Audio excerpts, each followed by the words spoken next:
যিনি আজও উম্মতরে বলেন নাই, ওই রসুলের প্রতি আপনি আমি দিনে কয়বার দুরূদ পাঠ করি, কতবার তার প্রতি দুরূদ পাঠাই। চলেন রসুল উম্মতের জন্য কেমন পেরেশান ছিলেন জানেন নাকি? রসুল করিম সাল্লাল্লাহু আলাইহি ওয়াসাল্লাম বসা ছিলেন বটে, এমন সময় জিবরাইল আমিন আসতেছিল, খুশি মনে আসতেছিল, বড় আনন্দ নিয়া। যখন আয়েশা রসুলের সামনে বসলেন, সালাম দিলেন, রসুল জিজ্ঞাসা করলো, কি ভাই জিবরাইল আমিন, এত খুশি কেন, আনন্দ কেন? বলতেছে, খুশির সংবাদ তো নিয়ে আসছি, আনন্দ হব না, খুশি হব না এটা হতে পারে? বলে, কি খুশির সংবাদ নিয়ে আসছো? বলে, আল্লাহ জানায়া দিছে আপনার উম্মতের মধ্যে 70,000 উম্মত বিনা হিসাবে জান্নাতে যাবে। যখন এই কথা জিবরাইল আমিন বললেন, রসুলের চেহারাটা মলিন হয়ে গেলেন, চেহারাটা বেজার হয়ে গেলেন।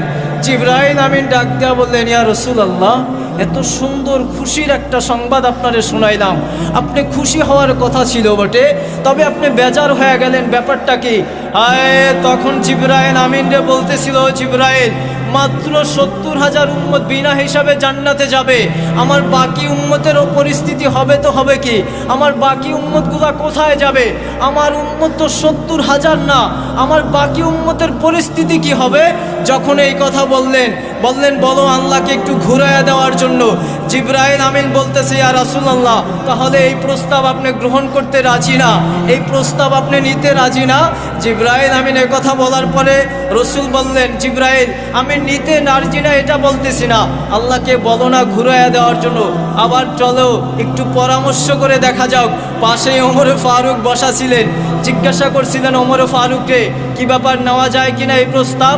ওমর ফারুক ডাক দিয়ে বলতেছে, ইয়া রাসূলুল্লাহ, আমরা সাহাবী তো 1.25 লক্ষ, মাত্র 70,000 না বিনা হিসাবে জান্নাতে যাবে, বাকিগুলার অবস্থা কি হবে? বিদায় এটা নেওয়া যায় না। যখন ওমর ফারুক এই কথা বললেন, রসুল করিম সাল্লাল্লাহু আলাইহি ওয়াসাল্লাম জিবরাইল আমিনকে বললেন, পরামর্শ হয়ে গেছে, আল্লাহকে বলো না ঘুরাইয়া দেওয়ার জন্য। জিবরাইল আমিন রব্বে কায়নাতের কাছে যখন আরজ করলেন, ইয়া রাসূলুল্লাহ, আল্লাহ আপনার রসুল তো এই শর্ত, এই প্রস্তাব নিতে রাজি না, ঘুরাইয়া দিতে বলে। সঙ্গে সঙ্গে আল্লাহ ডাক দিলেন, প্রস্তাব তো ঘুরানো যায় না, শর্ত তো আর ঘুরানো যায় না, চলো আমার কথা তো আর ঘুরানো যায় না, যেহেতু বন্ধু বলছে, বন্ধুর কথাও তো ফালানো যায় না, কারণ তো তাকে আমি গোটা জগতের শ্রেষ্ঠ মানব হিসাবে পাঠাইছিলাম, সকল আম্বিয়ার শ্রেষ্ঠ আম্বিয়া হিসাবে যাকে আমি পাঠাইছি, যাকে সকল রসুলের শ্রেষ্ঠ রসুল হিসাবে পাঠাইছি, যার জন্য গোটা কুল কায়নাতরে আমি শ্রেষ্ঠত্ব দিলাম, যার জন্য আসমান সৃষ্টি করলাম, জমিন তৈরি করলাম, যার জন্য কুল কায়নাত সব কিছু তৈরি করলাম, তার কথা তো আমি ফালাইতে পারি না।